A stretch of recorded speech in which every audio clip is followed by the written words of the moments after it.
The new Digitakt or Digitakt 2 may look like the original, but there's quite a bit of news under the hood. It supports stereo samples, has more RAM and storage. It has double the tracks and therefore double the voices. It supports longer sequences, proper time stretching, cross-pattern kits, more effects, more trig and performance modes, more modulation options, and more performance functions. In this video, I'll take a detailed look at what's new, discuss its pros and cons compared to the competition, and play you all of its factory preset patterns at the end. Before I start, a quick disclosure: Electron sent me Digitakt 2. Other than that, no money changed hands. They have no say over the content of this video and don't get to see it before it's published. This channel is funded mainly by viewers who subscribe to exclusive content and book updates on Patreon, YouTube Premium and ads, and price check affiliate links in the description, which help the channel regardless of the product you choose to buy. Okay, while a lot has changed under the hood, I'll start with the relatively nuanced new physical differences. 2 new physical buttons have been added. There's a new 6th page button for effects. This consolidates all the effects and makes way for the new setup and sequencer pages, which we'll talk about. And then to accommodate for all these new pages, occasionally you'll see these little dots on the side, which means you can page up and down between 2 and sometimes more pages. You can still swap through pages by pressing the button, but when there are so many, it's just easier to go up and down. And then there's a new keyboard button, which was previously a shift function. Transposing has changed a bit since the arrow keys are used for paging. Hold the keyboard button and then use the arrows to transpose. And you've got an extended range, 4 octaves up and 5 octaves down, compared to 1 octave up and only 4 octaves down previously. And then a few other things have been moved around. The bank button has been demoted to a shift function, and I think you don't really need it because now when you press pattern, you can move between banks just by using the left and right arrows, and then just choose any pattern you want. So you can still change banks by holding function and bank and then pressing the bank button, but I just find this easier. Then the song button has been moved down to make way for the new preset/kit page, as well as the new perform kit functionality, which we'll talk about. And then the final physical difference, you've got 8 page LEDs, meaning that patterns can go up to 128 steps, as opposed to only 4 LEDs and patterns that can be up to 64 steps long. Beside that, some shift functions and labels have changed. The track labels are now gone, but there's still an unwritten rule that you gotta use track 5 for cowbell. And then as far as connectivity goes, both are identical in terms of the number and type of ports, except that Overbridge, which for now is in private beta testing, you will allegedly be able to send up to 34 channels back and forth to accommodate for more tracks and the fact that they're in stereo, as opposed to just 12 tracks on Overbridge on the original Digitakt. Also, at least as of the making of this video, aside from USB streaming, the original Digitakt has a full version of the Overbridge plugin, something not currently available for Digitakt 2. What's being publicly released as of the time of this video, USB supports both MIDI and audio, class compliant, but only 2 channels in and 2 channels out. So that's what's different visibly. Let's take a look under the hood. First, Digitakt 2 now supports 16 audio tracks as opposed to only 8 audio tracks and 8 MIDI tracks on the original Digitakt. So now you can load up 16 sounds simultaneously. If you want to use Digitakt 2 to sequence external gear, you'll need to swap 1 or more of its tracks from a sample track or sample machine to a MIDI machine, in which case you'll see all the familiar MIDI sequencing features. 16 audio tracks also means 16 voice polyphony. So say if I load up this factory pattern, you can see many of its tracks are used for polyphonic voicing. Note, however, that the tracks are still single voice per track in the sense that each track can only play 1 sound at a time. So the tracks themselves aren't polyphonic. If you want to play chords, you'll need to use multiple tracks. The next big new thing is support for stereo samples. So you can still load up mono samples like this one, but stereo samples are welcome. And stereo samples require a lot of storage, so there's plenty more of that as well. You now have up to 400 megabytes of RAM per project, as opposed to only 64 megabytes on the original Digitakt. So for each project, you can load up to 72 minutes of mono samples or 36 minutes of stereo samples, as opposed to only 14 minutes of mono samples previously. Aside from memory available for a single project, total storage available for projects and samples is 20 gigabytes as opposed to only 1 gigabyte previously. So that's plenty of audio to go. And then if you want to sample on Digitakt itself, you can sample up to 66 seconds per sample as opposed to 33 seconds previously. You can, by the way, use the Electron transfer software to load up samples that are longer than 66 seconds. Next up, the number of samples you can have in a single project has grown a lot. So previously, all the songs and patterns in a single project had to share the same 127 different samples. That's as far as you could go. Now that has been upgraded significantly. You can load up to 8 banks of 127 different samples into a single project for use in your patterns and songs. Sounds, as opposed to samples, are now called presets, and you still only get 128 of those per project. For those of you not familiar with sounds or presets, as opposed to raw audio samples, sounds include the sample, but also which machine is used to play the sample, which filter is used to play it, the amp parameters, the effects, any LFO routings. All of those can be saved together in something called a preset. Anyway, each project gets a pool of up to 128 of those, but you can do quite a few new interesting things with presets. More on that in a bit. While we're here on this page, another major new thing is kits and the Perform Kit functionality. So previously, there was a bit of kit functionality within Digitakt. You could save a kit separately from the pattern into the project, or you could reload a kit separately from the pattern, but kits were still bound to patterns. Here you can load and save kits separately from patterns, you can name them, and more importantly is the Perform Kit mode. So let's talk about that. To keep things simple, I've created 2 patterns here. One, which sounds like this, and the second, which sounds like this. The only difference is more hats on pattern 3, and this sound is transposed in pattern 3 versus pattern 2. So if I move from pattern to pattern normally, the entire kit will change. And if I move back, that pattern's kit will be loaded as well. But if I hit Perform Kit, turn that on, then I change patterns, I'll get the hi-hats, but you'll notice the chord hasn't changed. Now, as long as I'm in Perform Kit mode and that little P is blinking on screen, the kit won't change as I swap patterns. So I can add a delay, add drive, and keep modifying the kit. And then move back to pattern 2, and pattern 2's kit didn't reload because the kit is frozen in Perform Kit mode. The only thing that changes is the hi-hats, meaning the sequence, as opposed to the sounds. And then preset kit and no will just load the original kit. Had I hit preset kit and yes, it would have saved that kit into the active pattern. So those are kits and Perform Kit mode. Moving on, Digitakt 2 has a new playback machine called Stretch. So in version 1.5, Digitakt got quite a few new interesting machines. One of them was the warp machine, which was kind of a basic time stretch algorithm. So if we go down memory lane, if I lower the tempo on this loop, you can hear the warp machine starts to click and break up pretty quickly. It's got other fun functions, so it's a good kind of experimental or generative algorithm, but less suitable for time stretch. Also for pitch shift, it can get pretty choppy pretty quickly. So that's the warp machine, and then if I go into the stretch machine, then I can both slow down the loop quite a bit before we start hearing artifacts.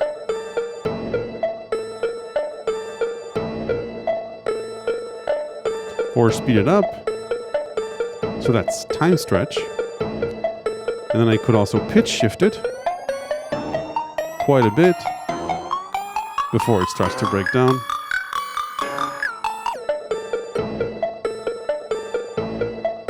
So a nice new high-quality granular pitch shift and time stretch algorithm for Digitakt 2. Then aside from the new playback machine, you've got 4 new filter machines. The first new filter machine is a multi-mode, a morphing multi-mode filter. So it morphs from low pass through band pass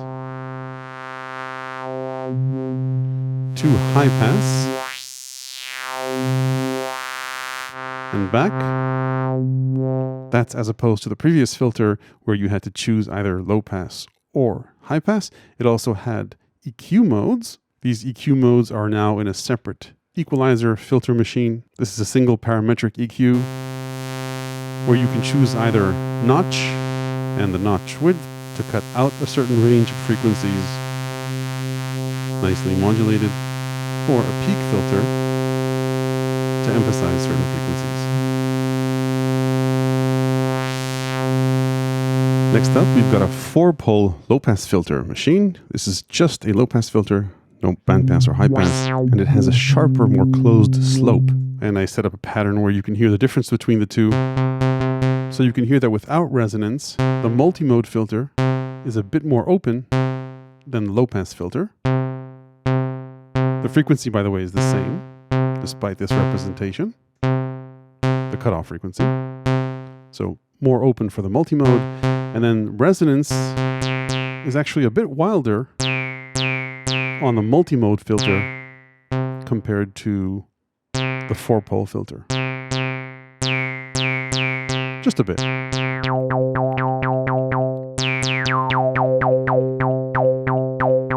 So nice different character for those two. And then the final filter is the comb filter. It's called that because it introduces a bunch of resonant frequencies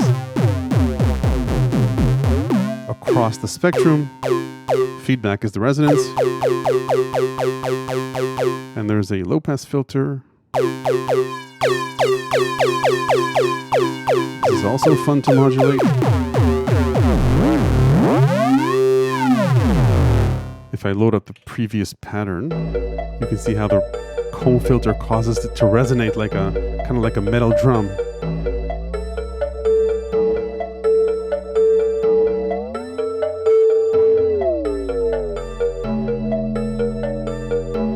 Let's move on and talk about the new sequencer, the new Euclidean sequencer, and I have a pattern set up for that. So I'll sequence these two sounds along with a stable kick that I've got going here. And the nice thing about the Euclidean sequencer is that if you turn it on in grid recording mode, it turns blue, and we can see the pulses, the Euclidean pulses that are added right on the pattern. So this little tom, 5 pulses, or let's add 3. And then you can add another pulse generator alongside it. And if you're on Boolean mode or, they'll both play, and there are a few other Boolean modes. So for example, and will only play them if they hit on the same spot. And there are a few other modes. Let's go back to or. You can rotate the pulses either individually or both. And of course, add this to other tracks. So let's go to track 5.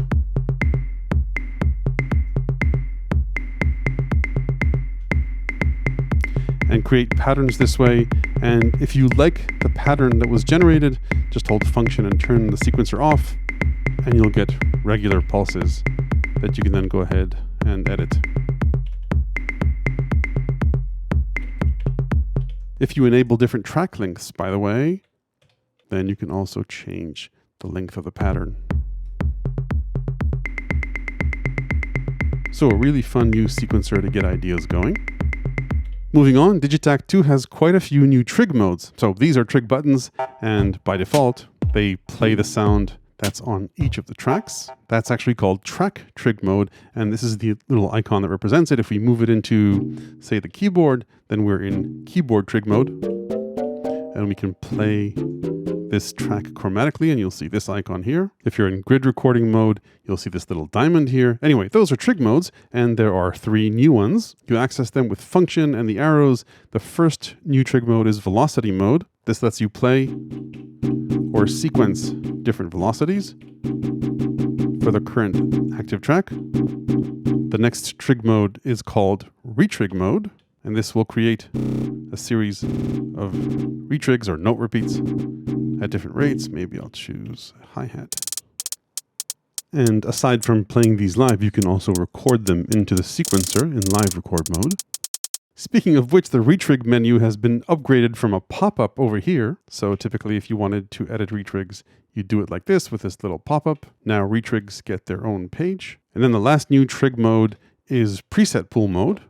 Right now I've got 4 sounds or 4 presets in my preset pool. And this is separate or different from the tracks, right? So the tracks hold these sounds.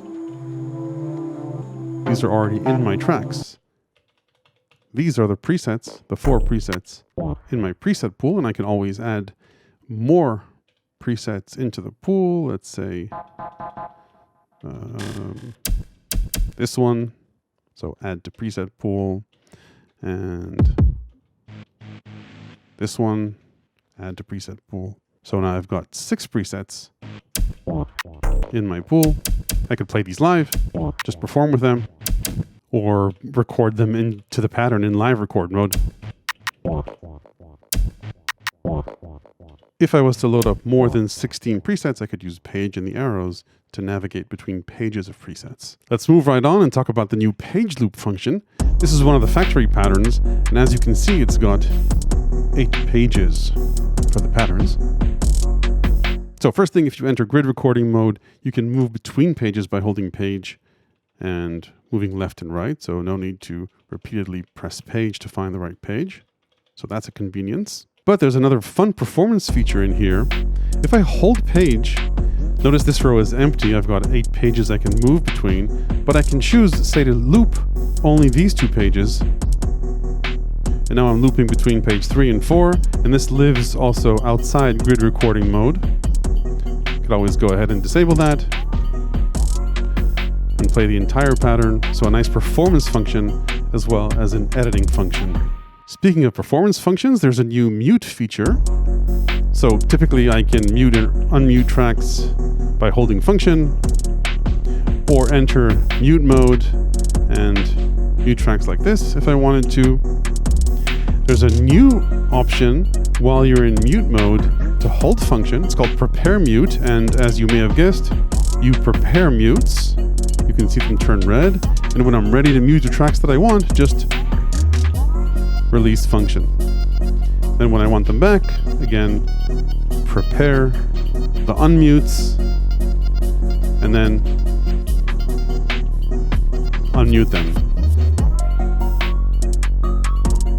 Moving on, like I mentioned earlier, the effects have been consolidated into one page. Previously, they were scattered around across a few pages.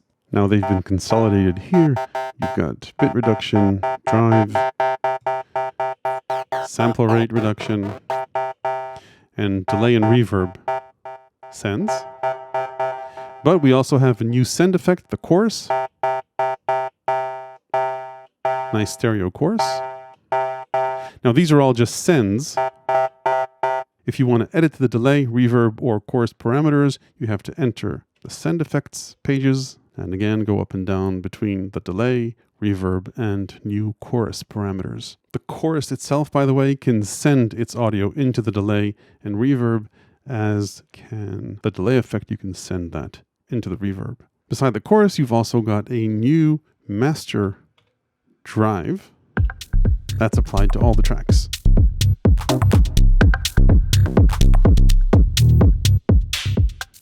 Let's move on and talk about the compressor. Its parameters haven't changed much, but one important thing has changed. Let's first look at things as they were previously. I've got an extreme example here of a bass and a kick.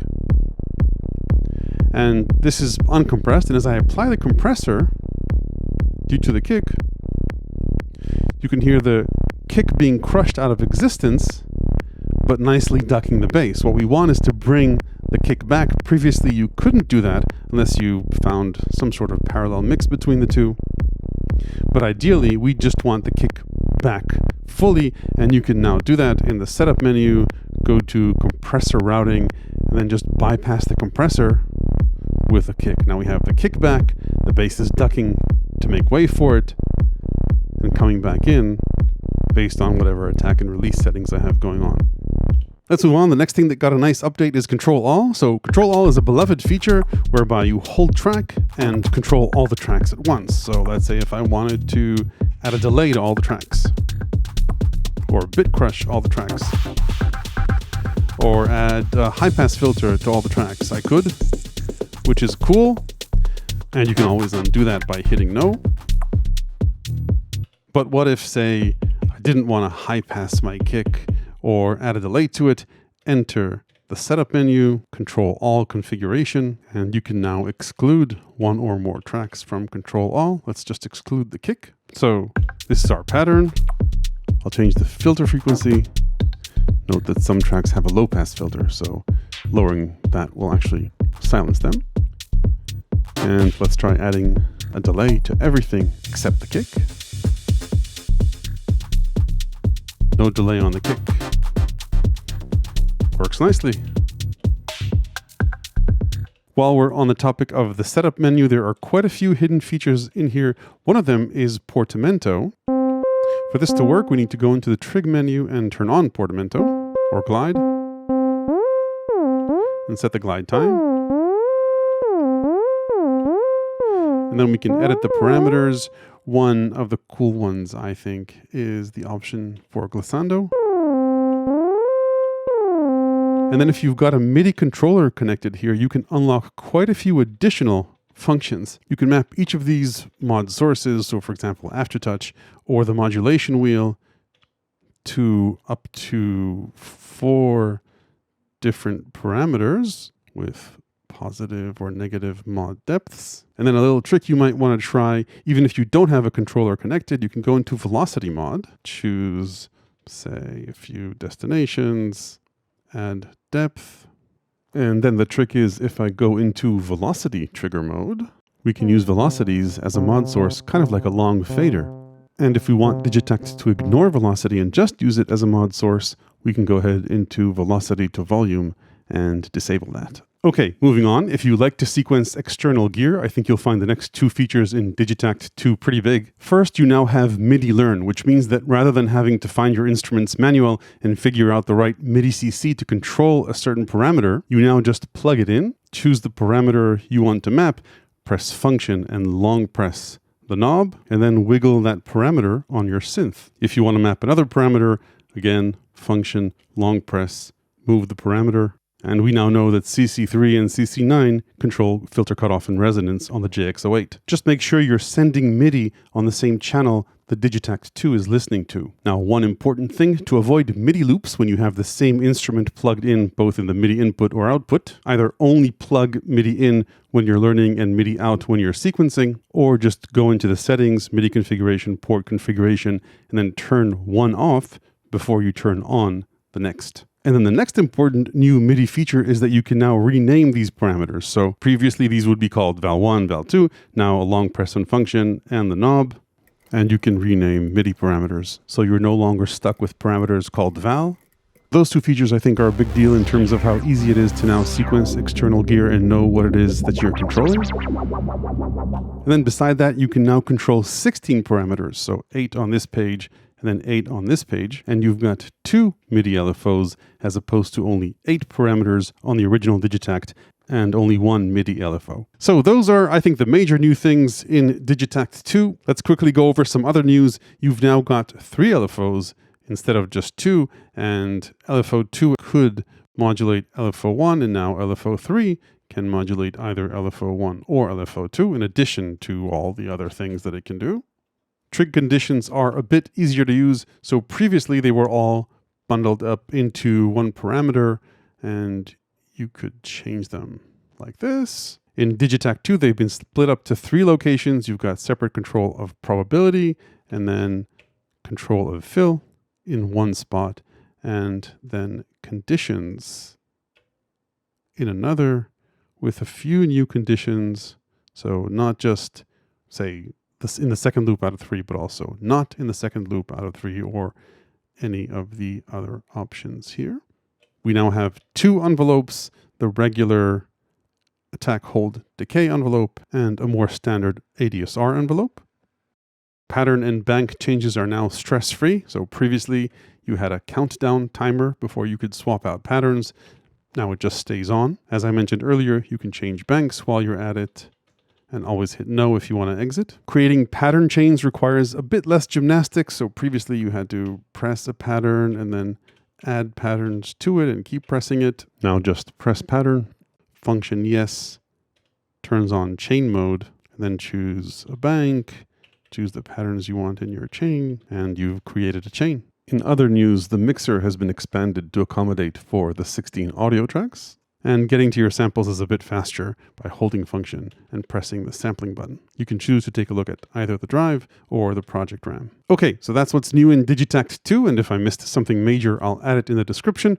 Let's talk about some pros and cons. On the pros side, the original Digitakt is already one of the best and most flexible samplers and sample players out there, and the Digitakt 2 improves on it in almost every way possible, with, as you've seen in this video, a very long list of features at hopefully not a much more expensive price. It's hard to say as of the making of this video where prices will settle at. I'll put price check links in the description. Further on the pros, while I wouldn't say that the Electron workflow doesn't have a learning curve, if you've climbed that mountain once, you'll feel right at home with Digitakt 2. It's true that some of the features now require paging, but personally, I didn't feel much more of a cognitive load or slowed down when using Digitakt 2. So if you love mangling samples, this is a great platform, and in terms of sequencing and the new machines can do quite a few things that others can't. On the cons side, we're increasingly seeing more competition. At a lower price range, you've got the MPC-1 and even the SP404 Mark II. Then going up in price, you've got Polyend Play Plus and Tracker. And for a bit or a lot more, depending what the price will be, Force, Machine Plus, and Deluge. What you might find on some of its competitors are more dedicated synth engines, multi-sampling capabilities, clip launching capabilities where you can pick and choose different sequences for each track dynamically. That said, I wouldn't say that Digitakt 2 doesn't have a synth engine. Aside from the different sampling machines, you've got a filter with a filter envelope, amp with amp envelope, multiple effects, multiple LFOs. You can load up pretty much any oscillator shape you like in the form of single cycle waveforms and filter that. You can use the new grid machine as a wavetable synth by just modulating the slice with an LFO, and they've actually thrown in a few factory wavetables to get you going.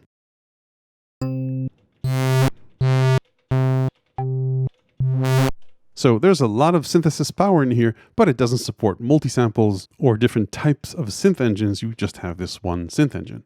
Further on the hardware side, unlike some of its competitors, you can't expand Digitakt with physical inputs and outputs, and its pads aren't velocity sensitive. Then on the firmware side, things that you can't do in the current version, but hopefully they'll add. While Digitakt 2 does have 16 voice polyphony, if you want to sequence a sound polyphonically, you need to copy that sound across multiple tracks, or sample a chord, or resort to all kinds of MIDI hacks by pointing a MIDI sequencer, which can sequence up to 4 notes, to one of the tracks using a loopback cable. That's no fun. Ideally, they just let you point a MIDI track internally to any one of the internal tracks, obviously at the risk of stealing voices from other tracks, like you can on the Digitone. It would also be nice to see more machines, for example, a fully granular synth machine, which this is pretty close to. It would also be nice to have a looper here. Another feature you might see on some competitors is crossfade for loops to avoid clicking.